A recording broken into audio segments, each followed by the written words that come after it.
Então vamos lá. Do desespero à esperança, né? É interessante, vivemos dias onde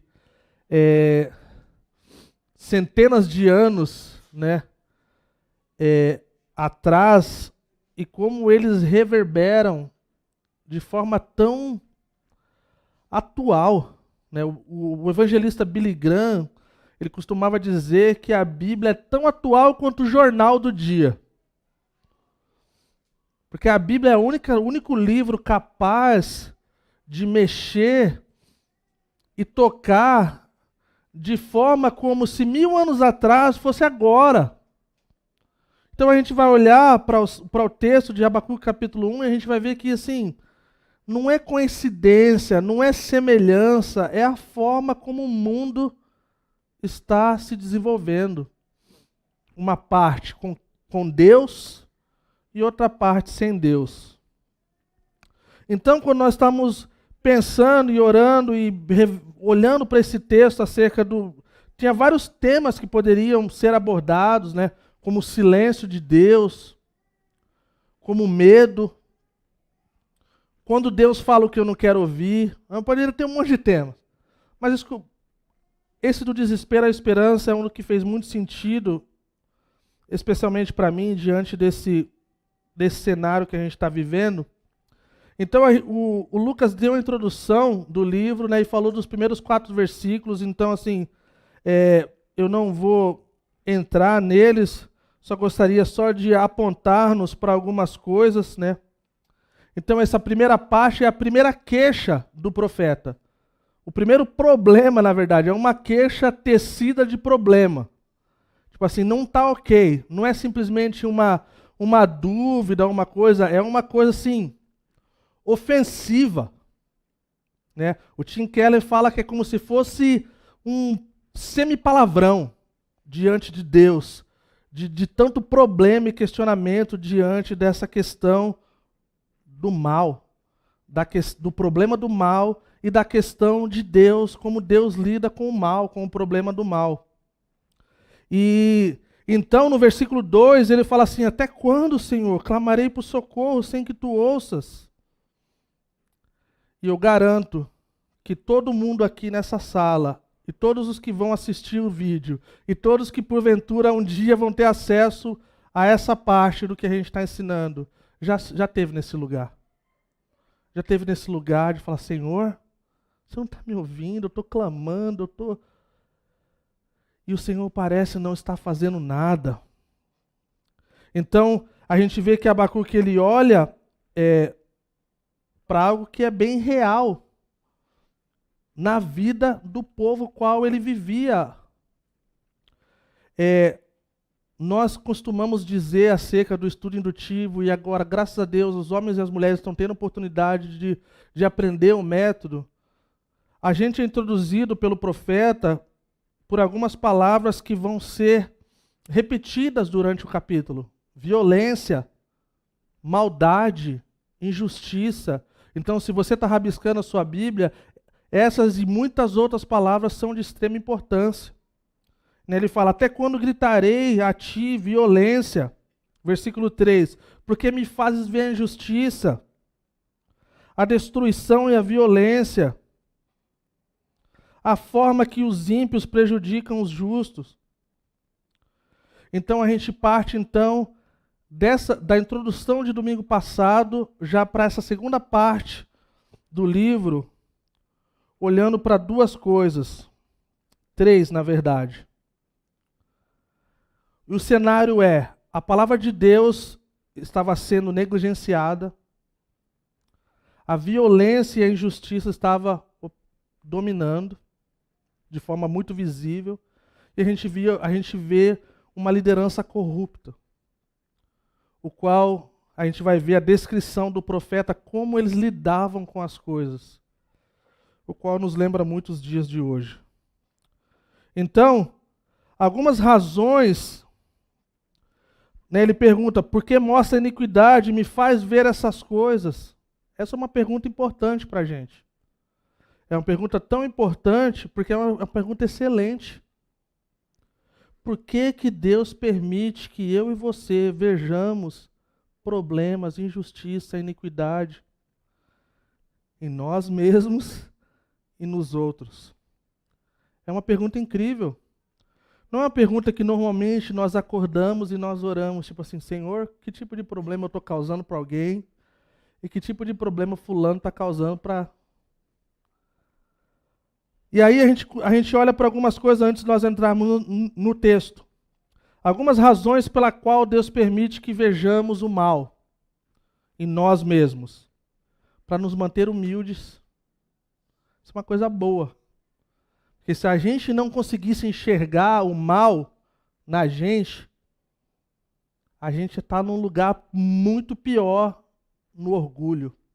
E a gente vai ver mais para frente que nenhuma das descrições negativas que Deus dá para justificar a sua resposta, ele passa pano ou ele fala que está ok. Ele culpa, ele fala que é errado. Então, que bom que Deus tem a capacidade de usar o mal em nós para nos manter humildes, que nós precisamos de Cristo. Existe as nossas vidas sem Cristo e a nossa vida com Cristo. Eu garanto que a gente consegue ver bem diferente e o com Cristo é melhor. Amém? Para nos manter submissos a Ele na hora da angústia. Eu já falei isso, eu volto a dizer. Essa questão da submissão a Deus diante do tempo de sofrimento, de dificuldade, é uma coisa incrível. Eu vivi uma boa parte da minha vida sem Cristo. E eu costumo dizer que hoje, no dia de hoje, eu não consigo imaginar pessoas tendo família, criando filhos sem Cristo. Eu acho que deve ser uma tarefa muito louca, mano. Então, saber da nossa situação nos ajuda a manter-nos submissos, né, ao Senhor, especialmente em dia de angústia, onde nós questionamos. Nos ajuda a valorizar ainda mais a nossa salvação. Né, os pregadores antigos costumavam dizer, sua vida está difícil, imagina sem Cristo.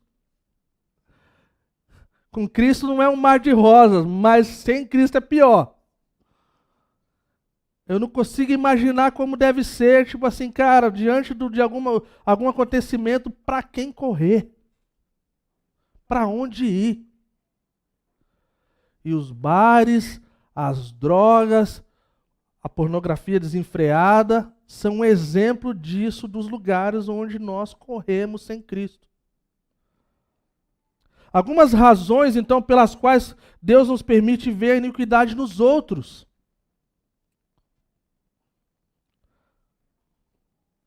Para nos mostrar, olha que interessante isso, gente. Para nos mostrar o que poderia ter sido de nós mesmos. De falar assim, cara, olha para fulano. Olha para fulana. Mano, a gente era para estar juntão nesse negócio aí, cara. Glória a Deus. Tô aqui, ó. Minha família está guardada, preservada, estou numa comunidade. Tenho para quem correr. Não estou enfiado no lamaçal do pecado. Cristo me tirou de lá. Amém? Para nos fazer ver a maldade e o pecado para que possamos passar por eles e odiá-lo e não nos entregarmos a ele, gente. Olha que cuidado de Deus para conosco. De olhar e falar assim, cara... Isso é um lembrete para nós. De tempo em tempo eu vejo na vida pastoral, quando eu ouço sobre queda de pastores e líderes, coisas que é até difícil de engolir. Eu nunca tomo como isso nunca vai acontecer comigo. Eu sempre tomo tipo assim, Deus me livra do mal. Porque eu não quero esse negócio. Me ajuda a andar com pessoas saudáveis, com um povo, cara, que eu posso caminhar e lidar com o meu pecado antes que esse pecado se torne uma coisa. Lembrando que ninguém acorda de manhã cedo e fala assim, hoje eu vou fazer as piores coisas da minha vida. Ninguém acorda assim. É uma coisa que vai um pouquinho, um pouquinho, um pouquinho. E alguns de nós já experimentamos isso e sabe aonde esse pouquinho nos leva se nós não cuidarmos. Outro motivo que Deus nos dá algumas razões com qual Ele permite para que vejamos a iniquidade nos outros, é para nos fazer admirar a graça que Ele tem por nós quando Ele nos salva. Quando nós não tínhamos nada para dar para Ele. palavra fala que quando nós éramos pecadores, nós estávamos mortos nos nossos pecados. Nós não tínhamos nada de bom para oferecer para Deus. Então, quando nós olhamos para o outro, para a iniquidade do outro, ao invés de nós termos esse olhar de julgamento, a gente deve ter um olhar de olhar para nós e falar assim, essa graça, essa maravilhosa graça que me salvou, né? Amazing Grace, que fala, salvou um pecador como eu. E isso nos leva a viver uma vida piedosa, de querer vivermos da forma que Deus deseja para nós. Como o Lucas falou no domingo passado, o nome Abacuque quer dizer aquele que abraça. Esse livrinho aqui de 3 capítulos, ele tem a capacidade, de forma que ele foi soprado por Deus e inspirado, de nos abraçar. De quando nós olhamos para toda essa angústia, essa queixa e os problemas, nós somos abraçados com alento. De saber que Deus, Ele está trabalhando. Que Deus não deixa nada passar batido. Que o Abba, de Abacuque, nosso Pai querido, se importa conosco. E Ele mantém a sua aliança mesmo quando nós quebramos. A questão da aliança não é um lembrete para Deus, é um lembrete para nós. Porque Ele não quebra a sua aliança, nunca. E a gente vai ver, mais uma vez, quando nós vimos em Ageu, nós vamos ver que Deus não quebra a sua aliança. Ele vai até o fim. O seu propósito é eterno. A sua aliança é eterna. Então, é um lembrete que Deus não sai do controle. Mesmo quando a economia sai, mesmo quando o governo sai, mesmo quando a bolsa sai, Deus continua ali no seu lugar, sentado, no seu alto e sublime trono. E assim então nós entramos no texto de hoje,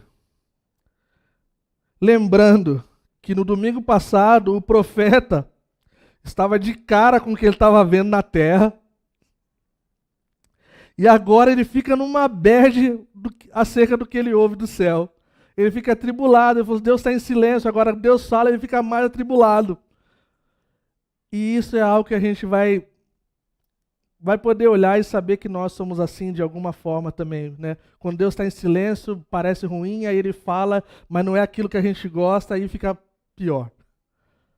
Mas vamos lá, vamos olhar o versículo 5 e 6.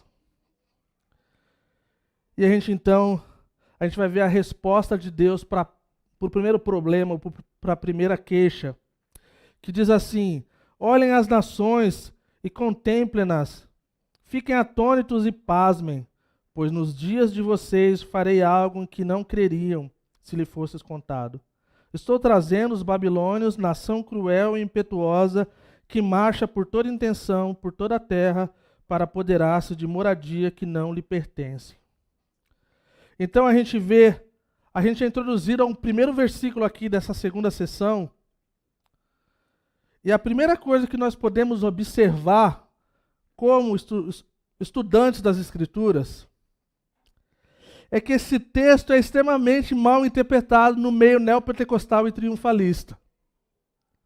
Esse texto aqui, Deus não está falando o que Ele falou em outros lugares, em Isaías ou Apocalipse. Sabe aquele negócio que, eis que faço algo novo? Não é isso.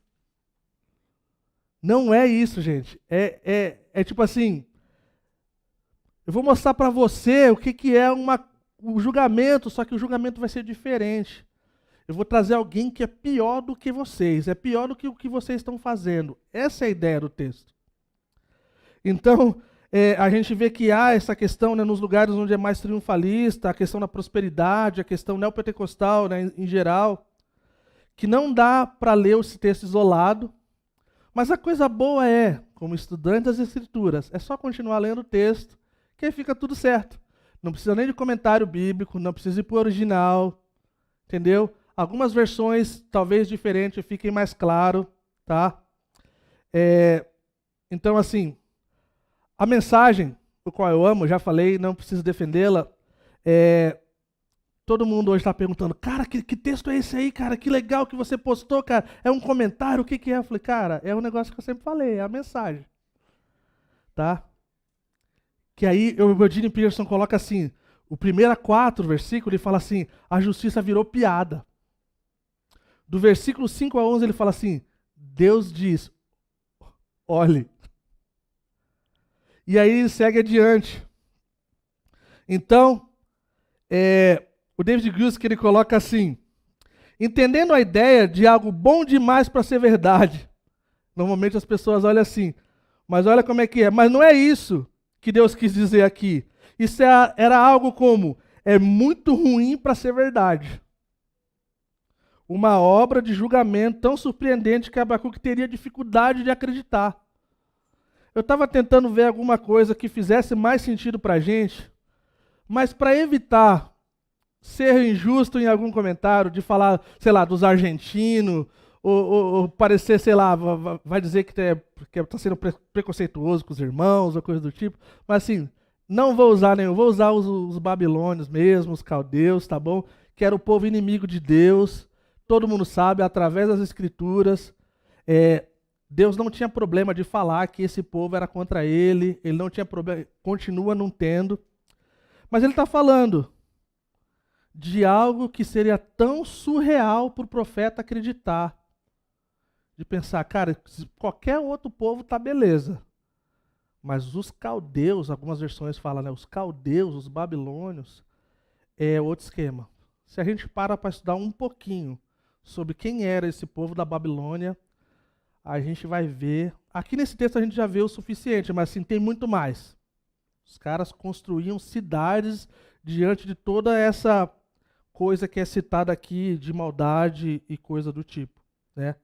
Então fala que viria contra Judá, que é o povo de Deus, não era o que eles queriam, não era o que imaginava, seria uma forma mesmo de mexer com o ego deles. É interessante que, cara, os babilônios já queriam fazer isso. Então assim, não foi algo que apareceu do nada. Então Deus permitiu, falou, não, eu vou usar isso. Outro ponto de observação é quando Deus fala, olhem, né, veja, preste atenção, é algo que a gente precisa olhar e prestar atenção. Olhem, vejam as nações. Né? Uma das coisas que eu acho interessante quando nós olhamos, contemplem-nas, fiquem atônitos e pasmem. Quando nós temos o foco numa coisa só, nós não conseguimos enxergar de forma mais ampla. Então, uma forma de que Deus está falando assim, ó, você está com todo o seu foco em Judá, todo o seu foco nessa questão do seu povo, mas que, olhe, e sem querer esticar o texto, para nós, hoje, quando nós pensamos, por exemplo, em coisas que são terríveis, por exemplo, como a situação da Ucrânia, o qual pessoas acham que o termo guerra nem é adequado. Para ter guerra tem que ter os dois brigando, tem que ter os dois guerreando. A forma que a Rússia invade a Ucrânia, a forma que a Ucrânia está sendo por anos e décadas sofrendo. E tudo que nós, como cristãos, nós queremos é que pare, é que cesse. E tudo que a gente puder fazer para parar esse negócio, a gente vai parar. E eu acho que eu falei isso para vocês um tempo atrás. Eu estava no Peru e um dos pastores de missões da Calvary, ele veio para um tempo de intercessão. E ele tocou nesse assunto. Ele falou assim, gente, nosso desejo é de falar para parar. Mas quando a gente olha para o que Deus está fazendo além do que a gente pode ver, estudiosos aí, pesquisadores, estão acreditando que a Europa nunca experimentou o número de conversão que está acontecendo nesses dias. Décadas atrás diziam que a Europa seria o novo campo missionário. E a gente está vendo isso. Então ele está falando assim, a gente fica dividido. Porque Deus está movendo além do que a gente pode ver. E isso é uma coisa que nós precisamos entender. Essa questão do desejo de não ser da forma que nós queremos, seja ela para o bem ou para o mal, mostra uma coisa de extrema importância. de que Deus não está limitado a mim e a você. Deus não tem rabo preso com nenhum de nós. Ele age da forma que Ele quer agir. Então ele não é dominado pelas nações, ele não é dominado pelos poderosos da terra. Pelo contrário, diz que um dia todos eles vão cair. Diz que um dia todos eles vão se prostrar. E isso é uma coisa incrível. Então, só olhando para essa parte, essa questão de Deus trazer, né? Versículo 6 fala, está trazendo os babilônios, nação cruel. E ele começa então a descrever o que esse povo era, por que eles eram conhecidos por sua violência. Ele descreve, tem muitas, assim, talvez mais de 10 expressões de como a violência ela é expressada. Então, mais uma vez, isso nos mostra várias coisas. Isso nos mostra que os projetos de Deus não são controlados pelo nosso querer, como eu falei. Isso nos mostra que Deus não desperdiça nada para a sua glória. Ele é capaz de usar uma mula. Ele é capaz de usar eu e você. Nossa, é verdade. E ele vai além. Ele é capaz de usar um povo que é inimigo do seu povo para nos colocar, para colocar o seu povo no lugar. Isso nos mostra também que o silêncio de Deus, ele pode ser perturbador, especialmente para aqueles com os corações agitados. Mas a voz de Deus também é perturbadora, quando não é de acordo com a nossa vontade, né? Venha o teu reino, seja feita a minha vontade. Não. A vontade do Senhor. Então, a vontade do Senhor, venha o teu reino, né? Senhor, governa como o Senhor governa no céu, governa na terra. No céu, todos os seres celestiais se prostram. Faz isso na terra também. Que o seu reinado, o seu poder sobre nós, seja da mesma forma que no céu. Governando, que você tenha um sim do seu povo. Essa é a oração do Pai Nosso. Pai nosso que está no céu, santificado seja o teu nome. Venha a nós o seu reino. Seja feita a sua vontade. Assim como é no céu, faz aqui na terra. É diferente. Então, olha a situação, então. Senhor, por que não me respondes, né? Por que o Senhor não faz nada? Parece que o Senhor não está me ouvindo, o Senhor está em silêncio. E as coisas aqui estão difíceis. Quando Deus responde, então, Senhor, eu estou mais aflito agora do que antes. Vamos voltar para o silêncio lá, que agora piorou. Então, mesmo quando parece que Deus está inativo, Deus está trabalhando. E essa é uma confiança que nós temos. O Senhor, a palavra diz que Ele não dorme. Sempre alerta, sempre ligado. Nada passa despercebido ao seu olhar. Então, uma das coisas que eu acho que é de temer mesmo, é quando Deus, Ele vai do silêncio para responder, e o seu povo, então, não entende. E ao invés de estar com o seu coração amolecido, como a gente viu em Ageu, eles endurecem o coração. E aí fica a pior situação, porque a gente vai do silêncio para a resposta, da resposta para a aflição. E Deus, Ele é tão querido no seu desejo de ter o nosso coração por inteiro, é que Ele é incansável. Nós vemos através da história, Ele vai até o fim. Ah, mas e se tiver um justo aqui?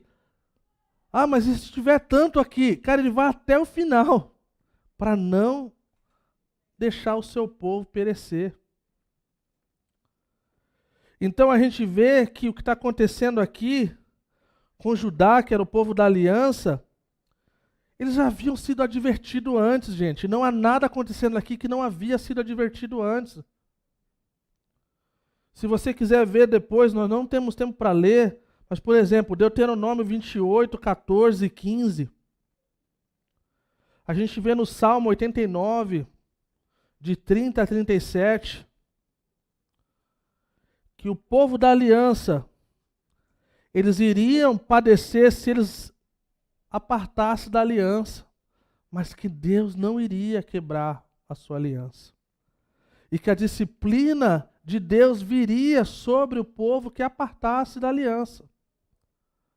E é uma consequência natural. É impressionante, quando Deus nos entrega os nossos próprios desejos, como diz lá o sticker do Martinho Lutero, só ladeira abaixo. Não melhora, mano. Então, os olhos de Deus não estão sobre só o seu povo.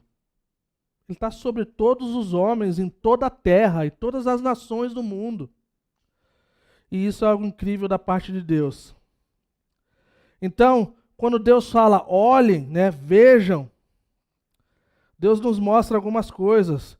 Que Deus exerce um governo que é sobre tudo, um governo universal. Ele não tem um povo assim que só aqui, ali ele tem território, né? Aqui, só aqui. Não, é universal. Não é apenas local, mas é universal, é global. A gente vê que Deus não está inativo. Olhem, se pasmem, fiquem atônitos. Alguém disse uma vez, quem não ouve o chamado da graça, ouvirá a buzina do juízo. E isso é uma coisa de se temer, quando nosso coração está endurecido. E eu, como vocês já sabem, de todos os meus estudos acerca do coração, é mais uma oportunidade para dizer, quando nosso coração está duro, toda a nossa vida está dura, gente. Que é do nosso coração que fluem os nossos amores. É dos nossos corações que fluem as afeições que Deus nos deu de amar e de servi-lo e de amar o próximo.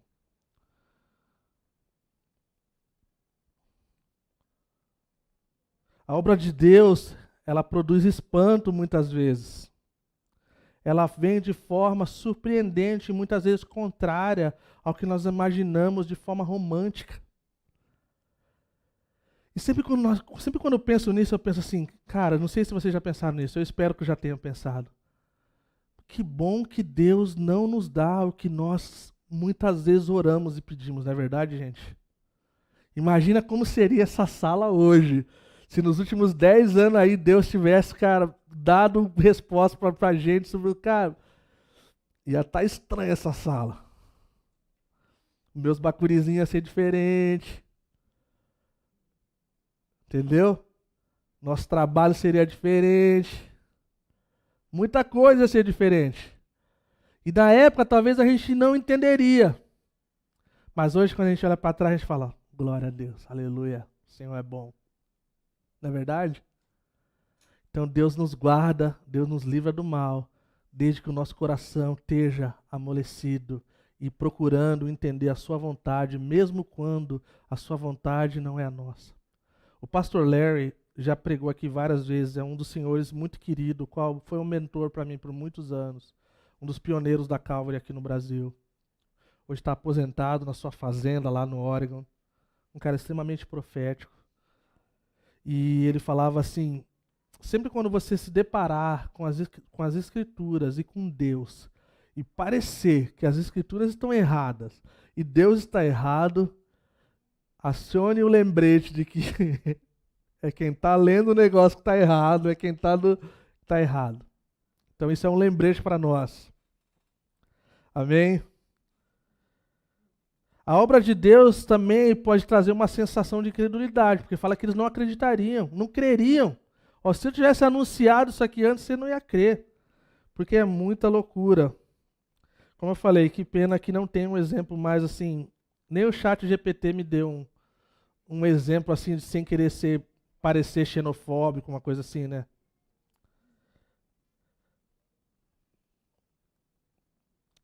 Deus não está limitado a pessoas. Ele usa quem Ele quer, quando quer, e Ele não deve nada para ninguém. Isso é algo incrível. Amém? Vamos seguir então. Versículos 7 a 11. Aí, se você quiser arriscar a sua Bíblia aí, na Calvary a gente não vê como errado arriscar a Bíblia, tá, gente? Esse papo não pode passar batom nos lábios de Deus, essa coisa.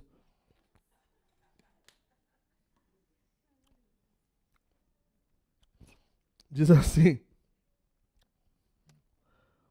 Só uma coisa interessante aqui, o que eu lembrei. Deixa eu ver aqui. Versículo 6. Pô, eu perdi a piada, cara. Não sei se eu vou. Deixa eu ver se eu vou voltar. Olha a descrição desse negócio aqui, gente. Eu vou deixar no subjetivo para vocês. Não vou falar. Mas parece com alguma coisa bem estranha que a gente está acostumado a ver na TV, por aí. E no final Deus fala que é errado. Olha lá. Fala que o versículo 6. Uma nação cruel e impetuosa que marcha por toda a extensão da terra para apoderar-se de moradias que não lhe pertencem. É estranho esse negócio aí, né, gente? Só isso não. Deus fala que é errado, tá? Tá aqui na escritura lá. Ele vai falar que tá culpado, tá? Mas vamos lá. O versículo 7. Foi mal, pessoal. Não tem como, cara. Tá escrito. Tem uns outros profetas que parece descrição de facção criminosa. Se você pegar Amós, por exemplo, Miqueias ou Malaquias, lê depois vocês falam comigo, vocês vão ver. Do jeito que descreve ali a criminalidade, a coisa é interessante. Versículo 7, vamos lá. É uma nação apavorante. Olha lá, quem quiser arriscar a sua Bíblia. É uma nação apavorante e temível, que cria a sua própria justiça, promove a sua própria honra. Nessa aí já temos aí um monte de coisa. Versículo 8. São cavalos que são mais velozes que o leopardo. Mano, os cavalos dos caras eram turbinados, mano. Os leopardos mais ferozes do que os leopardos, mais ferozes que os lobos no crepúsculo. Sua cavalaria vem de longe. Já viu o lobo tipo assim, cara, no filme, mano? Os lobos Sua cavalaria vem de longe, seus cavalos vêm a galope. Vem voando como ave de rapina, que quer mergulhar para devorar. Outra coisa, procure aí depois aí no Google ou no ChatGPT o que é ave de rapina. Não tem exemplo bom e não tem usado na Bíblia como uma coisa positiva. É do capiroto. Não estava na arca, eu acho. Tá? Mas vamos lá.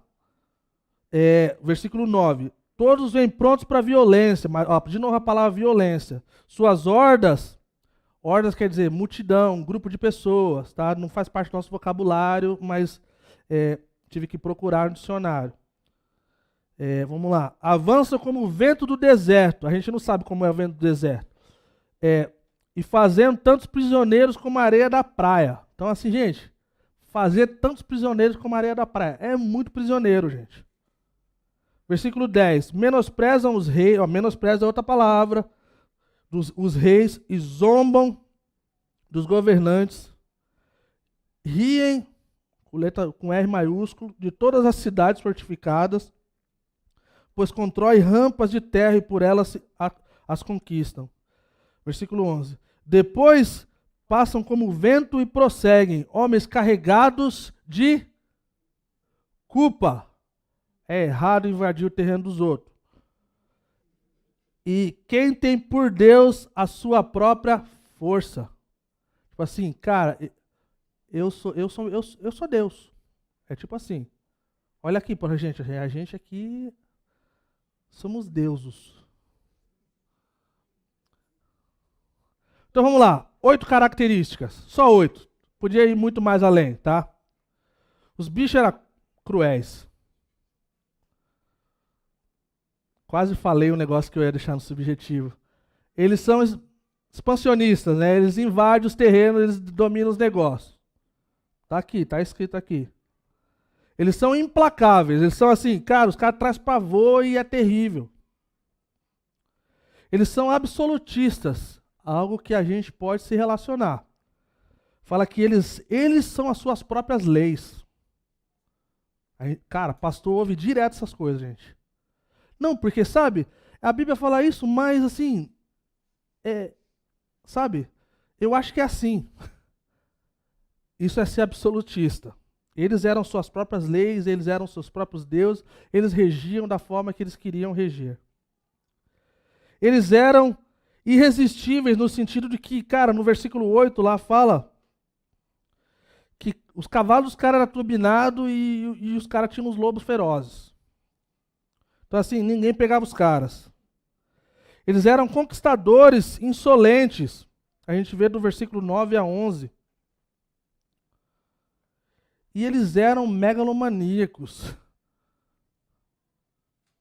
Porque eles achavam que o seu poder era o seu Deus. E aí o último, o 8, é que eles eram culpados. Deus está usando uma nação ímpia, um povo terrível e cruel, para julgar o seu povo, mas ele não está dizendo que está ok o que eles faziam. Isso é uma coisa diferente. Se nós não darmos atenção para essa parte, pode ser que Deus, ele está alinhado com coisa errada. E isso não condiz com o seu nome, isso não condiz com os seus atributos e a sua natureza. Nós vamos ver já já quando ele é chamado de santo. Isso mostra que ele não tem nenhuma ligação com essas coisas.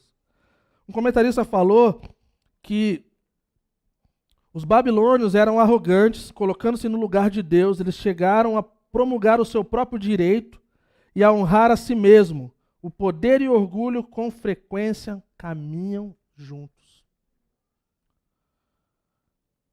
Mas é aí, Deus os vê como culpado. Deus os vê como algo errado. Algumas lições práticas. Quando o povo peca, deve-se esperar a disciplina, porque é uma coisa natural.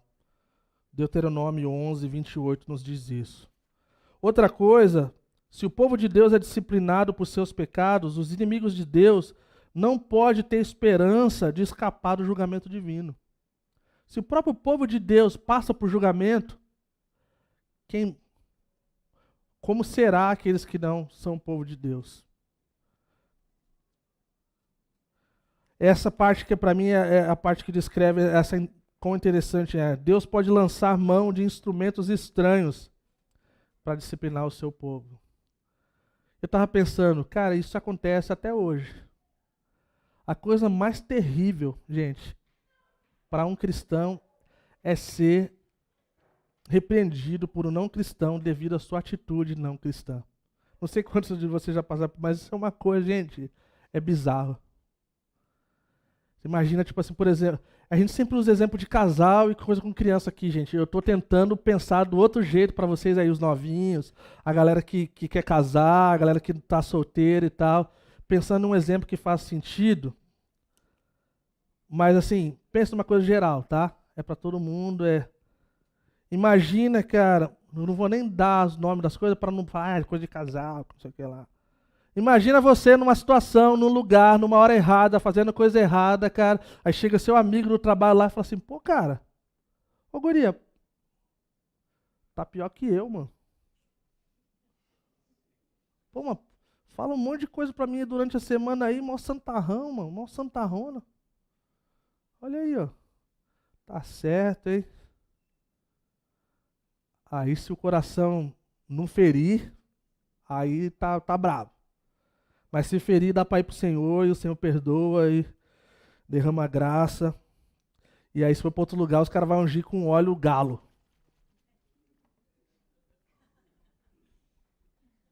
Tem uns vídeos rodando aí, tá? Paulada e óleo. Aqui a gente não faz isso.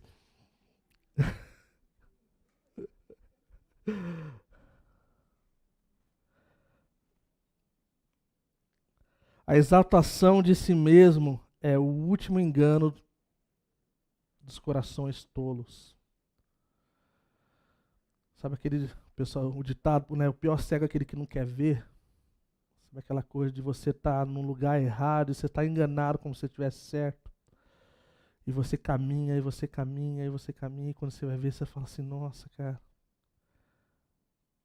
Aí lembra de Ageu.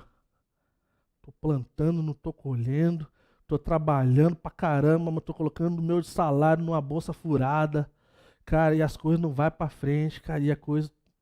E aí você para e fala, opa, peraí, deixa eu acertar essa coisa aí. E a Bíblia então chama de uma renovação de mente, de mudar de direção, de dar uma volta inteira. Estava indo nessa direção. Não, eu vou virar inteiro, eu vou para o outro lado, eu vou para o lado oposto. E aí então a gente vai para a última parte.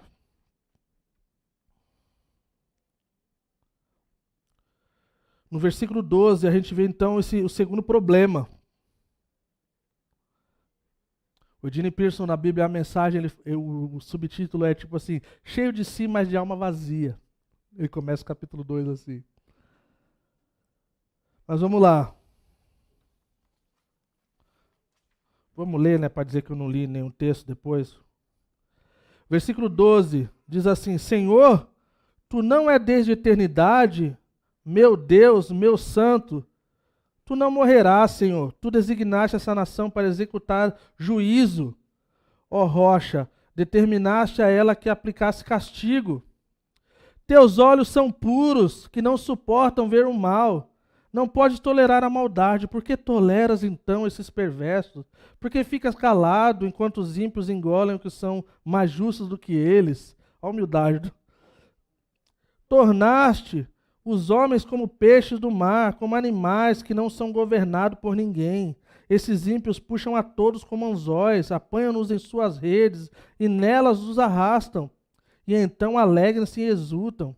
E por essa razão eles oferecem sacrifício às suas redes e queimam incenso em sua honra, pois graças às suas redes vivem em grande conforto e desfrutam de iguarias. Mas continuará ele esvaziando a sua rede, destruindo sem misericórdia as nações? Então a gente vê aqui a segunda queixa. O texto, então, em apreço aqui, né, nos fala de forma simples sobre a majestade de Deus, a fragilidade do povo e a arrogância dos babilônios. O histórico da Babilônia não era atlético, era de violência. Pegaram? No livro de Apocalipse, a gente vê a Babilônia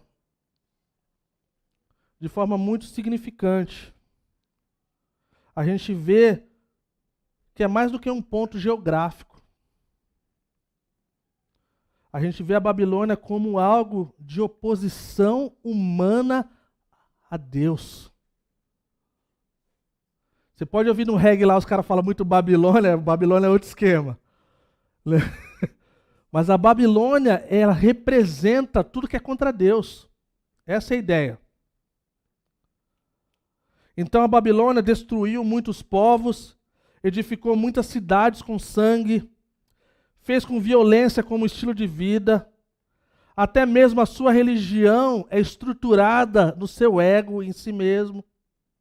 Os seus deuses eram os deuses com qual eram a sua guerra. Seus símbolos religiosos mostravam aspectos da vida guerreira. Era como se fossem os vikings da antiga. Ragnarok. Tipo assim, os bichos eram sanguinários. Queria dominar o negócio. E o Senhor, então, começa a mexer com essa questão. Então o profeta fala, tu não és desde a eternidade, meu Deus santo. A gente vê a importância do que é parar, em algumas vezes, diante das circunstâncias. Todo aquele que é afoito no falar, se passa por tolo. E eu me coloco nessa categoria. A Lília está na outra categoria. Ouve tudo, no final fala sabedoria. Mas a gente aprende, um dia a gente chega lá. Algumas coisas para a gente aprender acerca dessa parte. Parar para pensar. Isso é uma coisa importante. Antes de falar, pense. É uma questão básica de conflito, de resolução de conflito.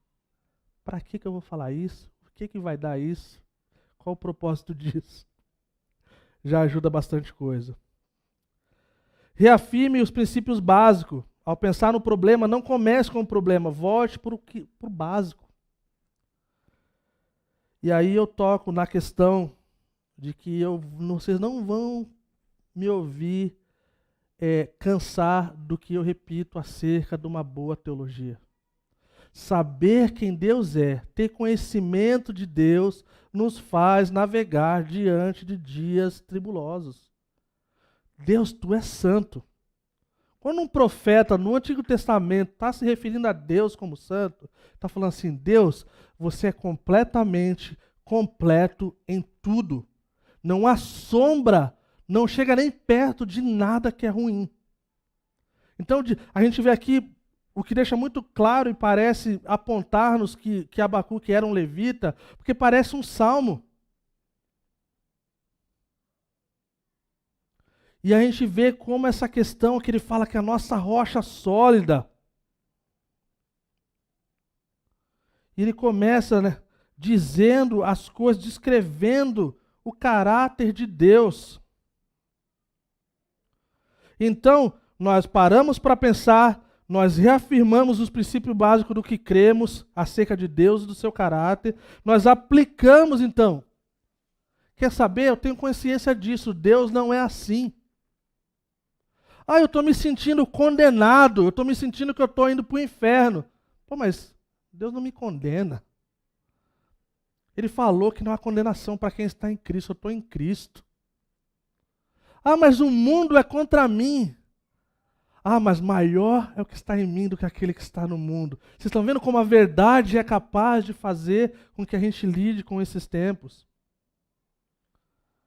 E aí então, nós devemos entregar isso para Deus com fé, de falar, Deus, eu não entendo o que está acontecendo, mas eu entrego para Ti. Sei que o Senhor é poderoso para fazer infinitamente mais do que eu posso pedir ou pensar. Então a gente vê, e é uma das coisas que eu gostaria de ver impregnado na vida dessa comunidade, gente, que é o conhecimento de Deus. O conhecimento de Deus é o maior antídoto contra o desespero. Vou repetir essa frase. O conhecimento de Deus é o maior antídoto contra o desespero. Você está desesperado? Vá para o Senhor. Por conhecimento do Senhor, você vai encontrar esperança. Você vai abrir a sua Bíblia em 1 Pedro e vai lá estar. Nós temos a esperança viva, guardada nos céus. Ladrão não rouba, ferrugem não corrói. Esperando o dia da nossa redenção. Então, essa é uma das razões o qual, quando eu falo, gente, que eu gasto muitos porcentos do meu orçamento anual em livros, tem a ver com isso aqui, gente. A Bíblia é totalmente suficiente e única e não precisa de nada além dela. Não precisa ser adicionado nada. Aí daquele que adicionar alguma coisa. Mas Deus deu cérebro e inteligência para pessoas incríveis escreverem livros que são extremamente teológicos.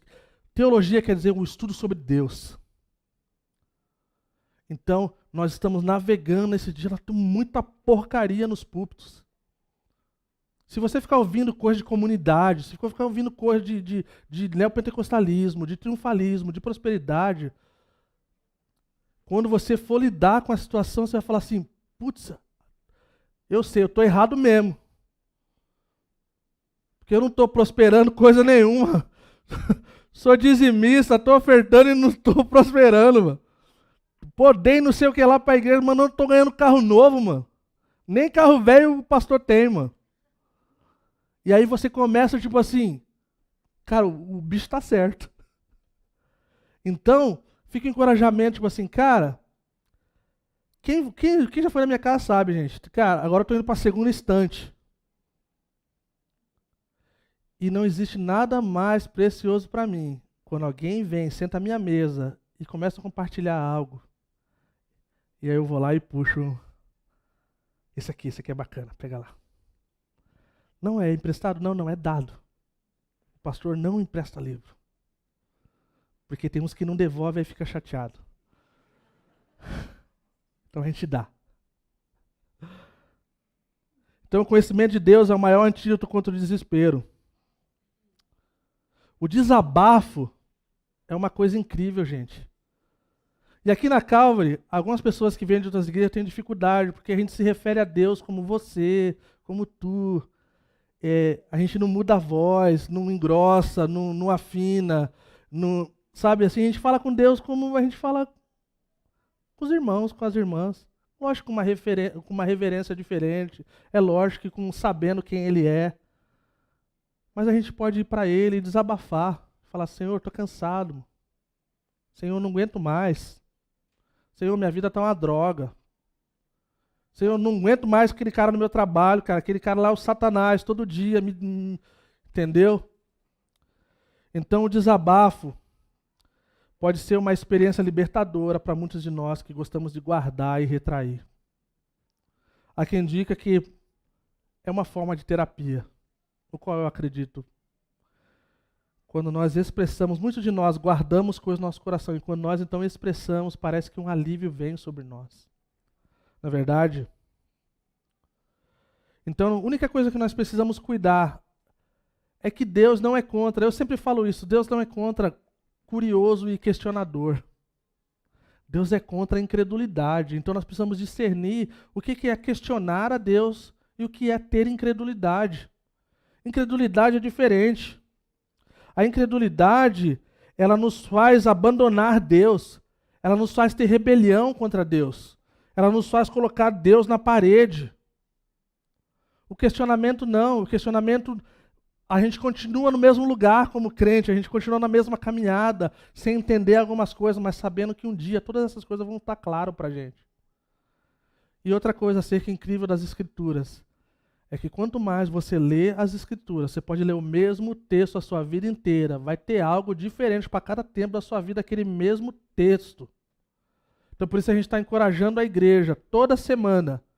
Se você segue a gente no Instagram, se você está nos grupos da igreja, leia o texto, leia de novo, leia mais uma vez, leia outra vez e leia sempre. Você vai ver que um dia você vai estar, cara, muitos de nós já passamos por isso, já estamos um tempo na caminhada. Um certo dia a gente está sentado sem fazer nada e de repente dá um clique. Nossa, cara, aquele texto está falando disso e eu nunca flagrei. É porque a gente está lendo e relendo. Então, é uma boa oportunidade para que o nosso conhecimento, isso se aplica para as crianças, eu estava falando com a Pri. Imagina as crianças crescendo no conhecimento de Deus e sabendo que quando vierem os dias maus, elas vão poder citar as Escrituras. Falar, mano, aqui não, Satanás. Aqui não. E as crianças têm essa capacidade. Já contei da Mandinha uma vez, a Mandinha falou assim, foi a Hannah Joy, não foi a Mandinha, estou contando. A Hannah Joy falou assim, ô garoto, tá se achando, tá pensando que é o quê? Eu sou a princesa. Ah, mas quem disse para você? Meu pai disse que eu sou. E eu acredito. Então imagina, nosso Pai Celestial chamou de princeso e princesa. Fala, cara, não importa, não importa. Martim Lutero foi muito conhecido por ser um dos caras incríveis da Reforma Protestante. Diz que uma vez Satanás chegou para ele para acusá-lo dos seus pecados. E aí, diz que falou um monte de coisa e tal. E aí, diz que ele falou no final assim, falou, não vou nem ficar nervoso. Falou, Satanás, você está correto. Eu sou tudo isso aí mesmo. Diz que jogou um negócio de tinta lá com a peninha dele lá, de raiva. Falou, mas o sangue de Jesus me cobre de tudo isso e está tudo certo. Vamos lá para a parte final? Deixa eu ver. Não, então ele fala do que ele conhece acerca de Deus, né? Versículo 12, 13. O 14, 16 que a gente leu. Fala que ele é como se fosse um pescador do mal, né? Que, cara, tem orgulho e faz dinheiro com a maldade. Isso é uma coisa terrível. E aí, a gente chega no versículo 17 para fechar, na verdade a gente vai fechar no versículo 1. Se você tem a NVI ela pula direto para o 1, que é onde fecha a sessão, tá? Não fecha no 17. Mas continuará ele esvaziando a sua rede, destruindo sem misericórdia as nações? Aí, ficarei no meu posto de sentinela e tomarei a posição sobre a muralha. Aguardarei para ver o que o Senhor me dirá e que resposta terei à minha queixa. Então esse é um lugar de ficar. Só quer saber, Senhor, eu não estou entendendo essas coisas, cara, eu vou ficar aqui. Vou ficar aqui de boa, porque afinal de contas, os teus olhos são tão puros que eles não suportam ver o mal. Eu confio nisso. Tu és santo, você não tem ligação nenhuma com essas coisas ruins. Tu és eterno, você não é temporário, você não tem 4 anos para exercer o seu governo. As coisas estão inconstantes, as coisas estão assim, inseguras. Pois é, mas tu és rocha, sólida. Mas eu não sei o que o Senhor está fazendo, mas o Senhor não tolera o mal. Nenhuma injustiça passa batido diante dos seus olhos.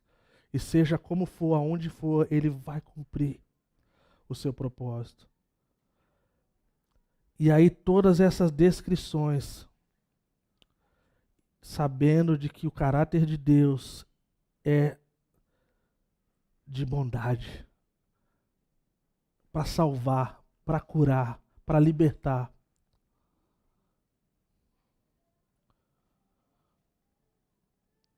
Então, se a gente pensar só em alguns pontos para fechar, o que essa oração de Abacuque nos diz? Fala que Deus é eterno. Os outros deuses, os deuses da Babilônia, são feitos por homens. Fala que Deus é autoexistente, Ele é o Deus desde a eternidade, o Yahvé, todo-poderoso. Fala que Ele é santo, completamente completo em tudo, separado. Fala que Ele é soberano, Ele dirige a história, Ele orquestra tudo e sobre todos. Ele é fiel. Mostra a fidelidade de Deus para com a sua aliança, o que Ele falou, Ele vai cumprir. Mas Ele não é só o Deus das nações, Ele é o nosso Deus, Ele é o meu Deus. Ele é o seu Deus. Então Ele é um Deus extremamente pessoal. Amém? Então, gente, para fechar, o consolo é encontrado na meditação acerca de Deus. Quando nós ponderamos e pensamos acerca de Deus, dos princípios e dos valores de quem Ele é e de sua natureza. O consolo é encontrado na meditação acerca das obras de Deus. É Deus quem está no leme da história. Ele é quem está regendo, fazendo com que todas as coisas, por pior que pareça, estejam convergindo em direção a Cristo. Nem nos maiores e piores eventos catastróficos e não catastróficos, Deus não perde a sua mão na história.